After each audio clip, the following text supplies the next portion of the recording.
welcome to the City of Florissant podcast, your go-to source for news, events, and stories from our beautiful community.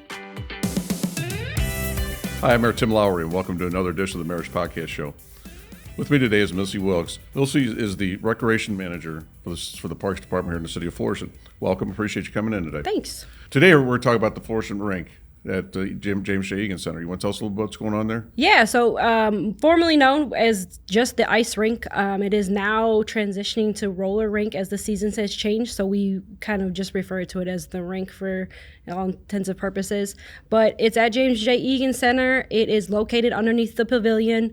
It is an outdoor covered space. So a lot of people don't really understand when they say outdoor, they don't realize that rain or shine, you can still come out there because it is covered, roller rink or ice rink. So what's it take to transition from the ice rink to the roller rink? So ice rink going into roller rink, the chillers are what keep the ice, formed and going throughout the season. Once those get turned off, it takes a day or two to melt depending on what the weather looks like, and then we've got to clean it up. So when the ice melts, it's like a painted substance that's on there, so it's like a chalky kind of thing. You have to power wash it several times, so it takes a couple days of them power washing, and we power wash the boards to get all the paints off, and then once they do that, they squeegee it dry, and we will transition to the roller rink. Now the roller rink is a sport court material. It is multi-purpose. It's used for roller activities and other things.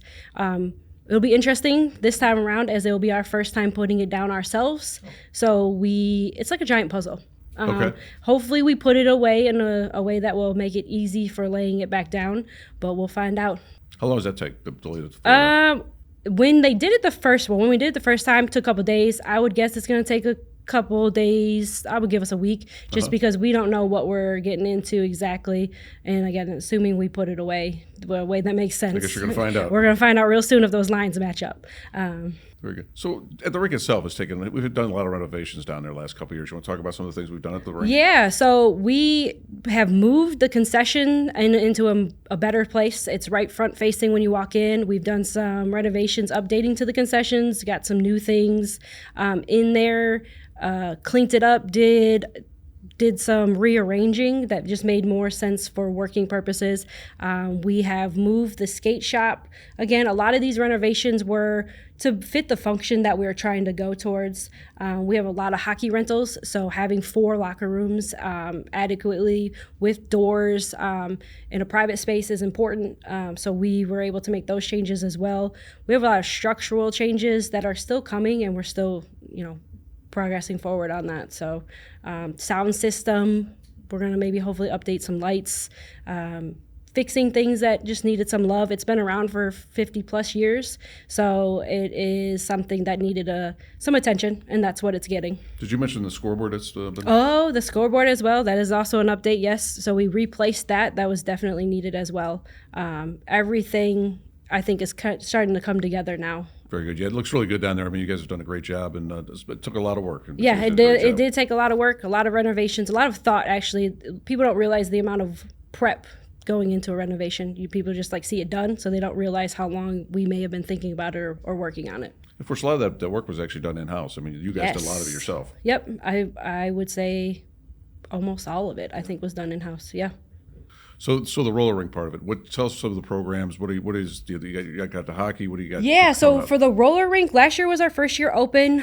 We opened up and we had an idea of what we wanted, but we needed to see how that was going to work for the first year. This year coming around, we have it open for rentals, so you can rent for roller. It's not just roller. Other sports, we have a futsal lines down there as well. We have lacrosse lines down there. So all of those activities can be played. We do have some special things. We have a couple community skates coming up. We partnered with Skate Culture. They are a local organization that thrives on skating. So they're going to do 2 community events, which will be free, to get people to come in, see the space. You'll be able to rent skates. And then they're also going to offer lessons. So we'll have 4 different dates of roller skating lessons, which is something we didn't offer last year. And then this year we'll also some different things. We would like to have fundraisers are something I think the roller rink could be a big hit on, offering nonprofits to come in, organizations, teams, schools to throw an event at the roller rink. That way they can come in and use the space and raise money for whatever foundation they're trying to do, but it also brings more people in to see the space. So, what about sports leagues, camps, anything like that? We run our summer camp down there, so that is going on during the daytime, but in the evening we'll still open up for our roller sessions. We did have some homeschool events also, so we'll be looking to do those probably again. We also offered that during the ice rink season, some homeschool lessons. Something new in the roller rink is adaptive learning, adaptive play. I've done a couple of classes where we're learning about bringing some sports maybe that we'll play down there. It's a big open space, and that is a great area for that kind of play to happen. So basically, you can do just about whatever you want on that rink. Right. This thing is, you're not going to do a dangerous thing. It's a multi-purpose court is essentially what it is. So you can go from roller to running around on it. It is used for anything. So you can have events down there if you really wanted to. You can run a league. We are looking at some other options as far as street hockey. I reached out to, I think it's NHL street hockey, coming in and running that. That's a very simple thing we could do. So a lot of things are in place and definitely working towards that. I have a 5-year kind of plan that I hope to have it filled like we have the ice rink. Ice rink is booked, completely filled, and that is the idea that we'll have for the roller rink as well. Very good. So right now you're not really going to organize leagues right now. That's probably something down the line. Down the line, definitely. Okay. I have had some interest in the roller hockey. Even if it's a league, we're going to be putting on a lot of rental space opportunity. So teams can practice. That's a big hit. That is something that's not really to this area. You got to do a lot of traveling to go find that type of flooring. So now, what are the rates to rent the rink? So roller rink, for an hourly rate for roller hockey is about $100, which is substantially lower than like somewhere else. We wanted to keep it affordable to people to use. And then if you're renting it, say you want to do a different sport or a different activity, I think it's like $65 an hour for something else if you're trying to do that. We have several different rates for whatever needs you may have. So if people want to get information on this, how do they get information about the roller rink? Call the Eagan Center and then ask for me, Missy. I am the one who will pretty much have all the information. Our front desk can give you some because we have flyers. The brochure will be coming out. There'll be information in there about our open skates. We'll have different times available for people to come in and do that. I guess you put some of the information also in the newsletter, or? We'll have it on the newsletter as well. Okay. Yep, we're finalizing some hours and timing of things that we think will fit better for the community and offering more for the community to use it. So what are some of the other renovations that have been done down there? Well, we have Live Barn. That is it gives you the ability for the public to look in on a game if you can't make the game or something like that. We had a youth hockey tournament that was new this year for our ice rink, and they were able to try to log into their Live Barn if they couldn't make that game and be able to watch it. We do have the ability to limit certain restrictions on it if necessary, but they can sit in the warm-up area and they're able to watch it in there as well. Wow. So that's a pretty cool thing. I am super excited. We tested out lights in the ice this year. Oh, okay. So we had lights in the ice at the beginning of the season. It was something we've never done before.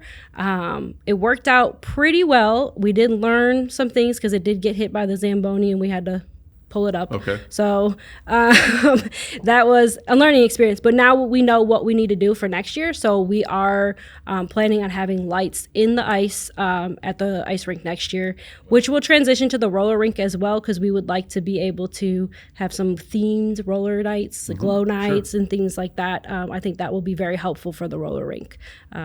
So super excited about those new things. So I know that the one thing about not just not just the roller rink or the rink itself, but I know that we always need employees. We have a lot of events, we got a lot of facilities, we got a lot of parks. So what about employment?